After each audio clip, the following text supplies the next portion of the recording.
சென்னை மாவட்ட ஆட்சியரின் என்ஆர்ஐ வங்கிக் கணக்கில் இருந்து 11,63,000 ரூபாயை மோசடி செய்ததாக 3 பேரை போலீசார் கைது செய்துள்ளனர்.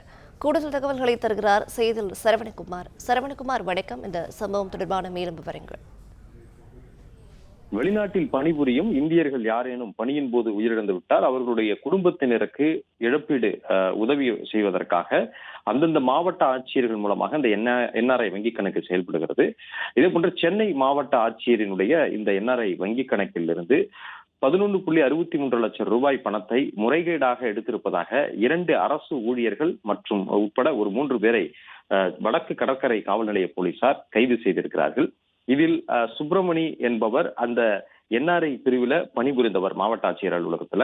மற்றொரு நபர் பிரமோத் என்பவரும் மாவட்ட ஆட்சியர் பணிபுரிகிறார். இந்த சுப்பிரமணி தற்பொழுது மேற்கு மாம்பலம் பகுதியில இடமாற்றல் ஆகியிருக்கிறார். இவர்கள் இருக்கும் பொழுது அந்த மாவட்ட ஆட்சியர் அந்த வங்கி கணக்கில் இருக்கக்கூடிய 3 காசோலைகளை திருடி ஒரு நபர் தினேஷ் என்ற ஒரு நபர் பயனாளி போன்றும் அதற்கான போலி ஆவணங்களை தயார் செய்து இந்த வங்கி கணக்கில் இருந்து 11,63,000 ரூபாய் பணத்தை கையாடல் செய்திருப்பது தெரிய வந்திருக்கிறது.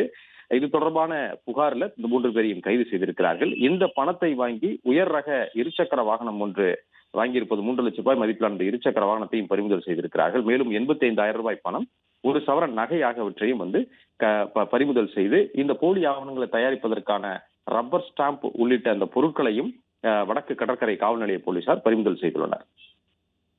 பிளே ஸ்டோர் மற்றும் ஆப் ஸ்டோரில் இருந்து பாலிமர் செயலியை QR கோடு மூலம் பதிவிறக்கம் செய்யுங்கள்.